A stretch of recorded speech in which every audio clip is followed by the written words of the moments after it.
All right, we do have Nthabeleng Modiko back with us again, the former Banyana Banyana captain. And Nthabeleng, before we lost you, I was actually asking, I can only but imagine what you, the former captain, Amanda Dlamini, the likes of Portia Modise, and even the current squad must be feeling, particularly considering the struggles of women's football in this country to be able to book a second World Cup appearance in succession.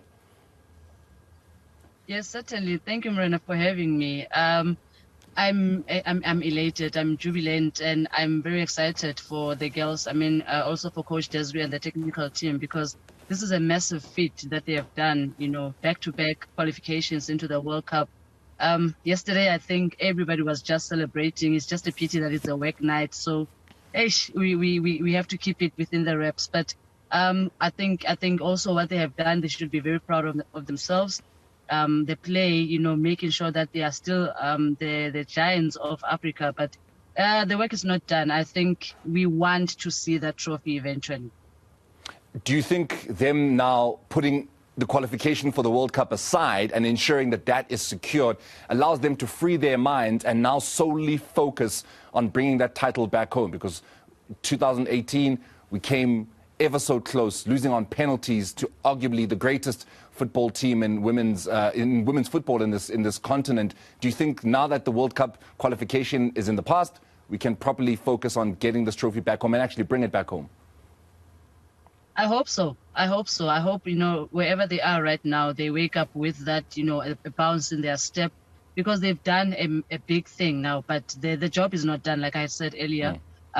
We are up against about 3 other quality teams, which are also saying, hey, we stand a very good chance of actually breaking barriers. I mean, Nigeria is looking to take the trophy home for the 10th time. And I know, Zambia, they've also made their own history of qualifying for the World Cup for the first time as well. So, we're up against the hosts of Morocco, who so far they haven't lost any match. And they are saying as well that, hey, we are also raising our hand, and we also want to make this thing a big thing, become the first team perhaps to also host and win the trophy of AFCON. So South Africa, yes, let's celebrate. Yes, let's be very much happy, but also let's be excited enough to say we still have this thing. It's 2 more matches that we have to make sure that we do not lose, we do not play around with, and take it home.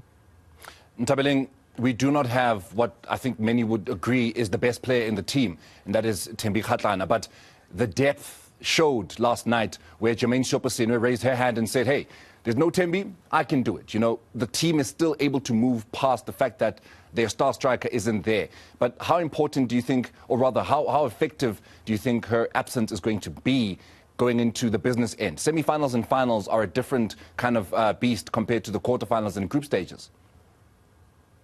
Look, I believe that Coach Desiree made it a known fact that the squad that she is choosing, everybody is quality within that room. So the absence of Thembi, it's said it actually is impactful to us as a team. But I also believe that the girls are now able to raise their hands to say, Coach, I think I can carry the baton from here on. And Nthabeleng, she is quality. She is brilliant. She's got the experience and the know-how. We saw it yesterday. She managed to get us that sole goal that we needed. And even besides Nthabeleng, because at some point I was worried.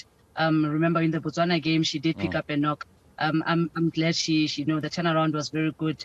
But there are other players. I know Coach Des also has Nthabeleng Modiko. She's one of the top goal scorers from last season at the Hollywood Bets, and even now she is sitting right there with the top 3 strikers. And she is quality as well, very young, has got a lot of energy, and a lot of other players that within that squad that Coach Des can say, hey, let's pick it up. And Thembi has been very, I love the professionalism that she has showed, and she's also shown that she's got a very big heart, making sure that she stays behind and she's still rallying on, even if she is not on the pitch. So I think the girls, if they've got any motivation, Thembi Kgatlana should be it.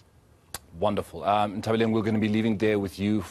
Thank you very much for joining us, of course, and just sharing your emotions with us as to what exactly took place last night in Morocco, where South Africa booked their place at yet another World Cup in 2023. And, of course, they're joining Zambia, Morocco and Nigeria on that plane to go to the World Cup. But Nthabeleng is saying, celebrate now, South Africa, but remember that the job is not done. We have got 2 more matches to ensure that for the very first time in our history, we bring back the Women's Africa Cup of Nations title.